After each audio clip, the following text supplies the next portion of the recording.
Jeff Rosenstock! Hey! What are you doing here? It's good to meet you at the library. Yeah, this random ass library that we probably can't get books from. I was just thinking of taking out some books to read, and then it's Easter and the library's closed. How embarrassing.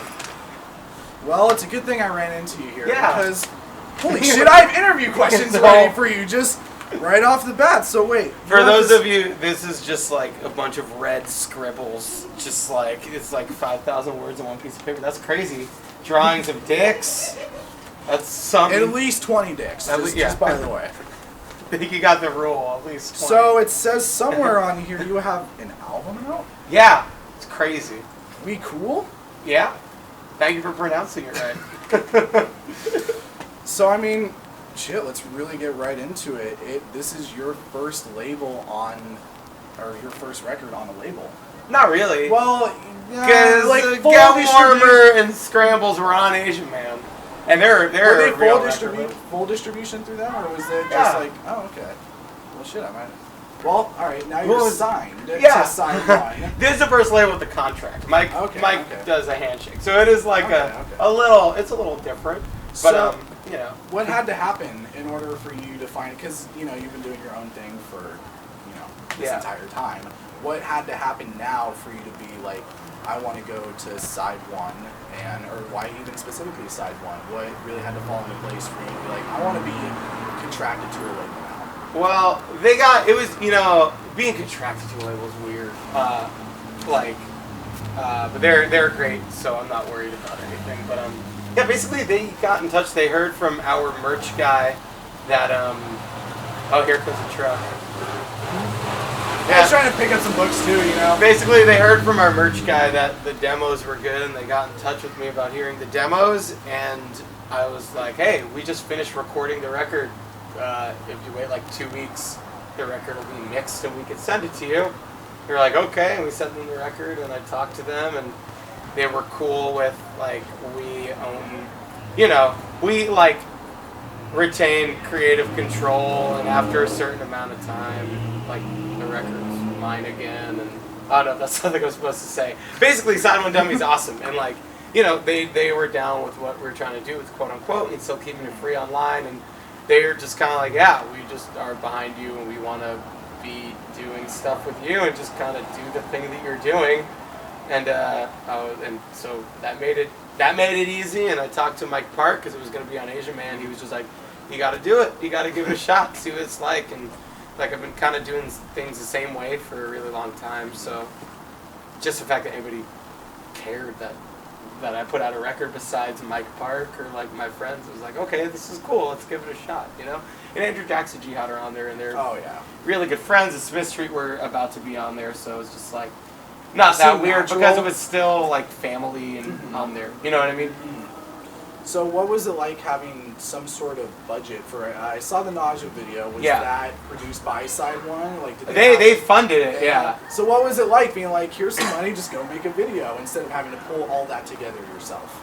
It was really nice that it just looked nice. Usually Brian, the guy who's made our few videos, like the few for Bomb, he knows that we're like crazy low budget, so he always makes stuff look really good on a low budget. So it's cool to actually be like, hey, it's still a pretty low budget video, like as far as like terms of like crazy shit goes, but we did like, it was cool because we could actually just pay for the stuff that we needed. It was cool to go into a confetti store for confetti vomit and be like, hey, Side One, we need $200 more worth of confetti, and they'd be like, okay, we want it to be a good video, so you need $200 more rainbow confetti vomit.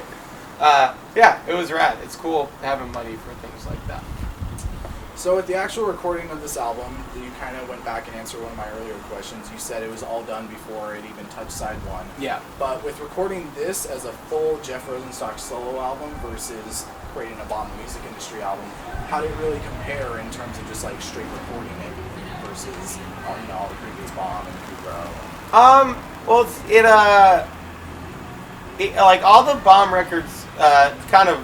And this record, all kind of like, they always have bedroom versions of it beforehand, like kind of like album minus band, like full drum machine versions of everything, and like all arranged and stuff. And I like it all just kind of worked out. We did those last Bomb shows, and I was like, hey, people give a shit about this stuff. Maybe I should record this with like buddies playing music behind it. And we were supposed to do it. In Philadelphia with Joe Reinhardt from Hop Along, and like we had a tour that was based around it, and the tour got canceled. And then I was just like, shit, I wonder if like I could actually get Jack Shirley to do it. And because he did that Classics of Love record. He did Joyce Manor. He did the Death Heaven record, which I was like obsessed with at the time. And yeah, he was actually really easy to get in touch with, and it was awesome. So it was fun, you know. We got to like a lot of my recordings end up being like, all right, I'm gonna put the one microphone I have in front of this thing. Okay, it sounds like how it's gonna sound. All right, I guess I'll figure it out later. And what was great with Jack is that we just set up in a room and set up all of our instruments in a room and just played live, and he just made it sound like what it sounded like in the room. He's immensely talented. It's great to work with somebody who knows how to actually do it, you know what I mean? Not to say that me and Tom don't know how to do it, but like it was cool working well, just like someone who's done other stuff outside of our world, you know? So you mentioned Joyce Manor, and I know this might be one of the craziest transitions, but because we have a little bit of time, I want to ask about that whole stage diving incident, you know, that went down a few months ago where, you know, Barry just got pissed at someone, and, you know, rightfully so. But I was wondering, with your place in music, with where you kind of combine that dream popular, you know, like you have the kids that aren't necessarily punk kids out of your show, but you still make some hardcore songs, you have those hardcore kids. Where do you really think your place in like the stage diving conversation is? I mean, you know, like people have gotten hurt at bomb shows, and oftentimes people have gotten hurt because we've done stupid things at bomb shows, and I feel terrible about that stuff. So it's just kind of like when we're up on stage, it's easy for us to kind of have perspective on it. I think that's where Barry was coming from, and I think a lot of people don't understand that. Don't understand that. Like if you just say it, they'll be like, oh yeah, of course, fucking duh. You're like 6 feet above, you can see everybody, you can see like people getting fucked up, as opposed to like a person who's just like, yeah, let's go, and like kicking someone in the face, and when you're watching that happen over and over and over, you just have to say something, you know, which unfortunately, like I think for us has meant like we don't like jump into the crowd as much as we did with the music industry, because like, not because we are generally do our best to be safe with it and we could see people, but because people will be like, hey, you fucking jump in the crowd, man. How come I can't kick this girl in the head? It's just like, all right, it'll be easy to just, and like, you're right. We do jump in the crowd. We shouldn't either. We shouldn't like fucking mess people up. So I guess I'm just kind of like, do whatever. Just look out for everybody around you. And if someone in a band is like, hey, people are getting hurt, don't be a dick about it. Just be like, okay, you know, there's not any entitlement for hurting small people. I think that's just dumb. Yeah, you know, absolutely. So, and I love Barry. He's great, and he said some really ridiculous things. He called him like a capitalist pig or something like that. No, I forget what he called him, but whatever he called it was just like, oh, I love you, Barry. That's awesome. No, just completely give him shit to do. Probably. Dude, fuck you, get out of here. Like, he don't even fucking come to my show. He doesn't give a fuck. He's just like, I don't care. Yeah, like, dude, this isn't your play. Like, if you want to be at a hardcore show, go be at a hardcore show. Don't come to my show and be at a hardcore show. You know? Yeah. Barry's a funny guy. I like him.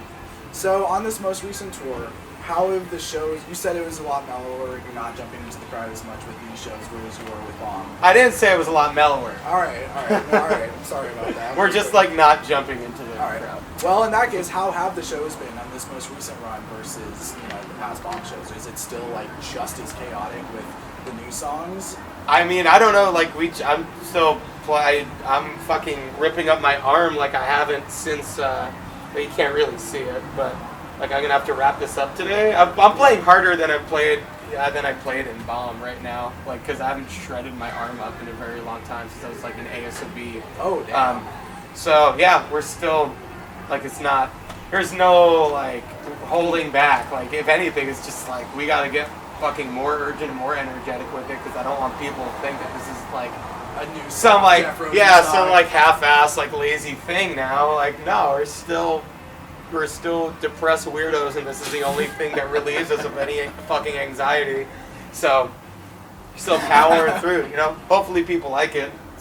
Generally, people will not.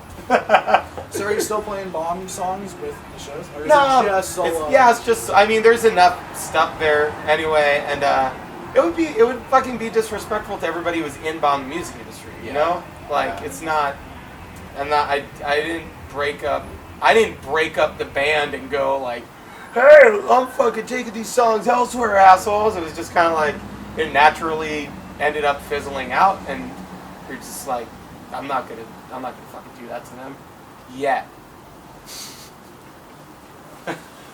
So, when was the last time you played an iPod show? It was last February. I think. That's actually more like a year and a half ago. expected. Yeah, I retired it then. You retired it then. Yeah. Oh, so there goes my next question. Will you ever do one again? Well, I mean, you know, Or are you just happy with it's the not people it's you not have? a hard thing to just do it again. So I don't know. I get drunk and do things I say I'm not going to do all the time. So you can't say that about that.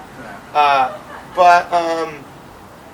Yeah, I think it was just like, it was complicated to do, and I did an acoustic tour because I broke my foot, and I couldn't do an iPod tour, and I was doing a solo tour, and it was just like, the first show was just so nice. It's so much fun, and I like asked everybody at the show, I was like, hey, what if I just did this and didn't do the iPod anymore? And I was like, yeah, do this instead. It's not as like fucking dumb. I don't know. Sporadic. Yeah, I mean, I like the iPod stuff is fun, but it could go so wrong. So I think it was just kind of like, with Bomb stopping, it was like, all right, this will be.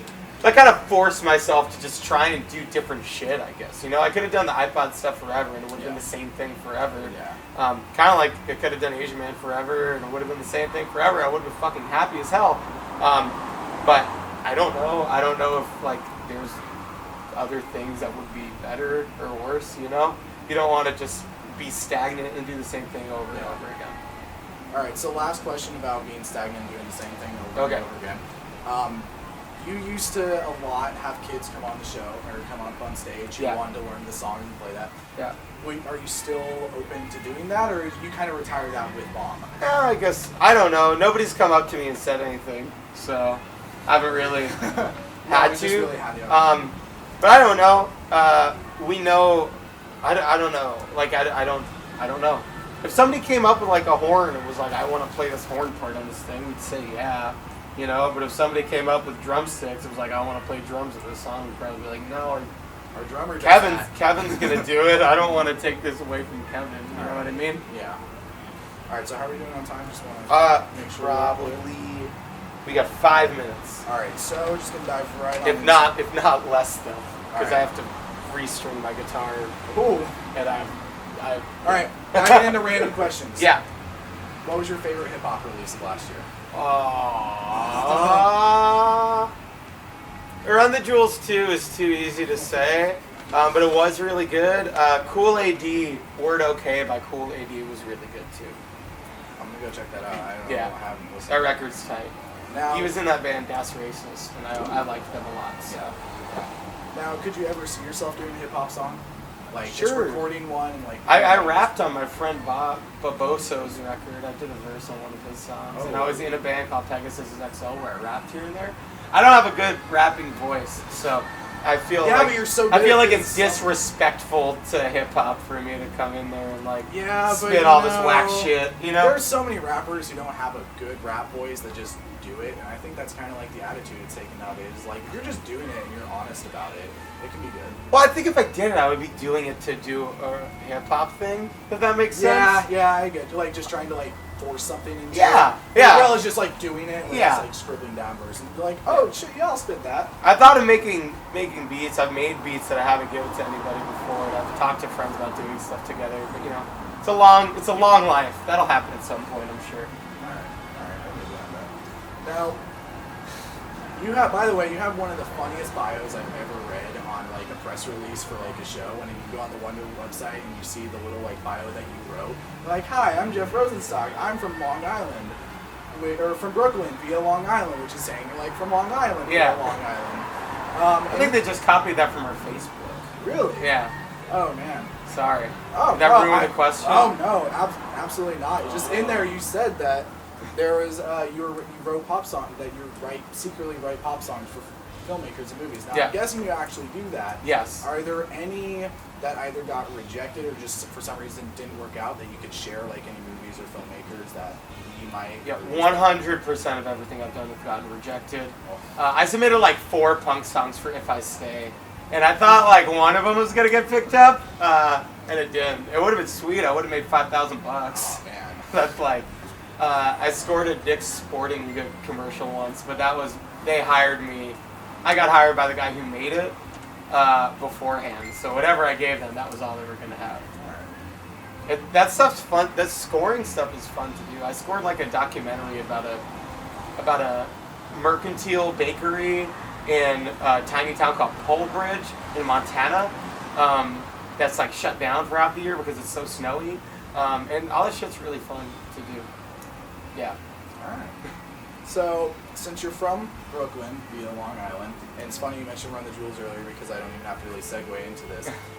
If you were somehow just gifted the opportunity to work with LP, since he's also from Brooklyn, would you take him up on that? Fucking absolutely. His beats are insane. He's the best person making beats right now. LP, let's make a record LP, together. We're in You're on it. listening. LP, we're talking to you. Yeah, Hit definitely. Jeff up. Yeah. He wants to make an album. Of course. All right, so I'm just gonna go into like the real last important question. Okay. So, to ask a musician what music means to them is so redundant at this point because it's just so obvious that it's just like such a part of your soul and just like who you are. But I still love hearing like the reasonings and like the origin of like what really made music possible for someone. So for you, who and when did you realize that music was like what you were going to do? Like, what was there a moment where you're like, fuck, this is it. Like, this is what I want to like put my energy into, or was it just kind of gradual? Like, I'm just gonna play in band. I mean, it's funny you say that because it was like, I don't know, maybe like 6 months or a year ago, like when we were working on We Cool, I was like, oh, maybe like this is a thing I can do. Like that was never a thought in my head from the music industry. I guess with ASOB we just wanted to do it because we were a band forever, and you know. But as far as like discovering music, like when I was a kid, I saw La Bamba. That kind of changed my life. My parents had MTV, and I would like go downstairs and watch music videos when I was like 5 years old in the middle of the night. I'd like, or probably younger. Like there was a song called Rock On by Michael Damian that I really liked. Really liked Bobby Brown. And like I really liked a lot of hip hop when I was a kid and a lot of metal when I was a kid. And, yeah, all that stuff, like Public Enemy and KRS-One. And then like Death was a metal band I really liked, and I really liked DRI a lot. There was a lot of like, it was just like I had bad babysitters basically who played me all the wrong shit. Like when I was a little kid, I was just like, yeah, more Pantera, more Guns N' Roses, more like, you know. So yeah, it was a lot of that stuff. And then I think when I heard the Mighty Mighty Boss Tones and it sounded like a hardcore band with horns to me, like a lot of stuff just started making sense. But I was just like, I just devoured anything I could find when I was a kid. I was just obsessed with it, you know. And I still am, and I still kind of do the same thing. It's harder now, just because everything's on the internet, and there's just so much. There's so much, and it's like, oh shit, okay, but yeah. Any last word you want to add to the people out there? I don't know. Just, you know, when you go to a show, treat people nicely, and when you see anybody, just treat them nicely, right? It's easy enough sometimes. Anyway, fuck you. Dude, thank you so much. Yeah, thanks for taking the time to talk to me, Zach.